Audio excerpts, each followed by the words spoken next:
On case problem 2 in module 3, I want to give you a little bit of help on steps 11. Actually, we could probably just go 11 through the end of the problem.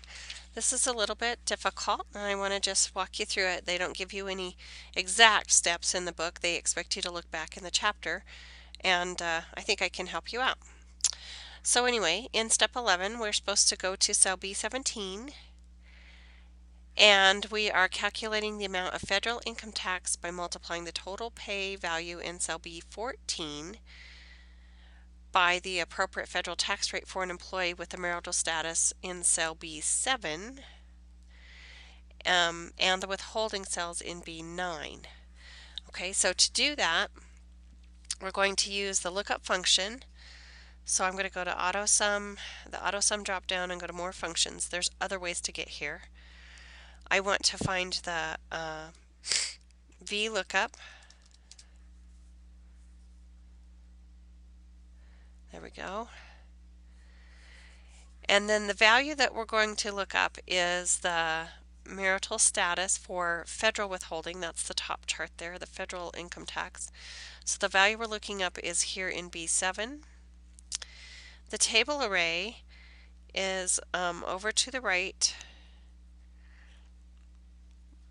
We're taking the single, married, and supplemental and then dragging all the way over to the right.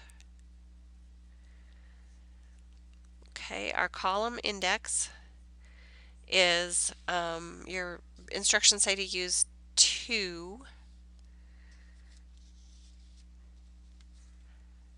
Okay, and then in the range lookup area we write the word false because we need this to be an exact match. Okay, so this is going to bring back the correct percent that we'll be using for the calculation, and then we need to go one step further after that. So here we go, clicking OK. It put in 11%.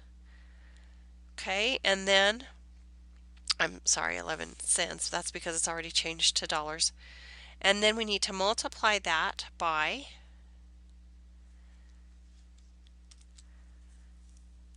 the total pay.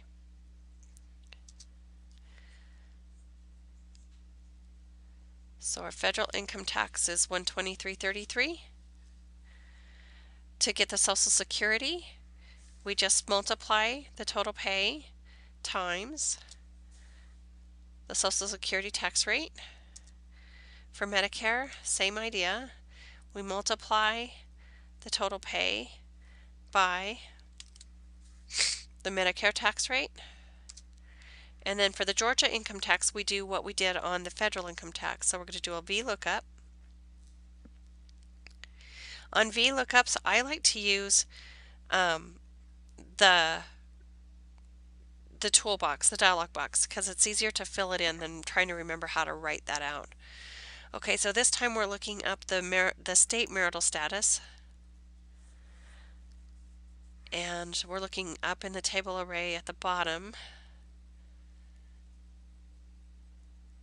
Okay, and the column index again is 2.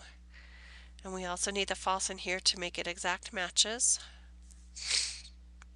And then we need to multiply that by clicking back into the formula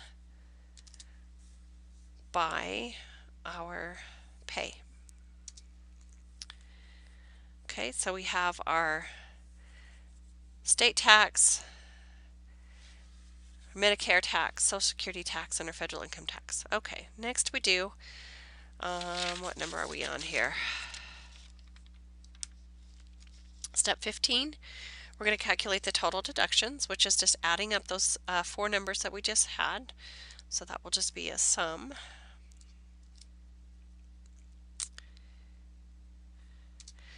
And then our withholding rate is when we just are going to divide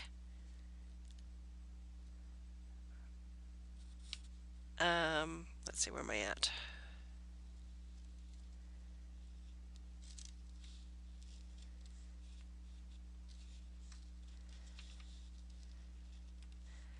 Where's the direction?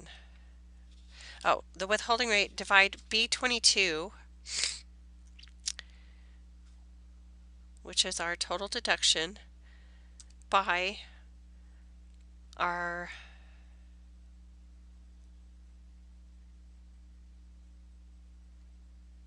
total pay. Sorry, I got lost in the book there. So that means we've paid 22.9% of our salary was deducted by taxes.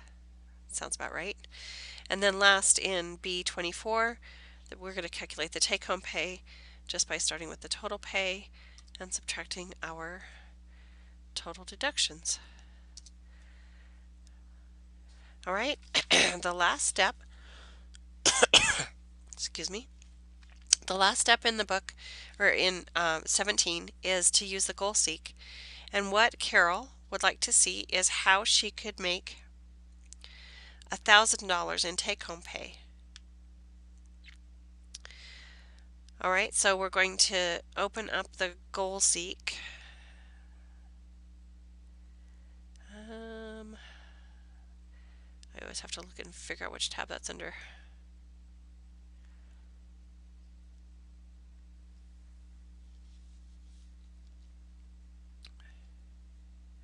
What if? It's under the data tab and the what if analysis.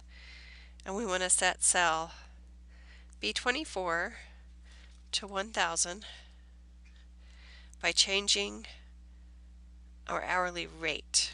We're going to investigate what our hourly rate would have to be to make $1,000. Okay, so that's going to be your goal seek at the end of the problem.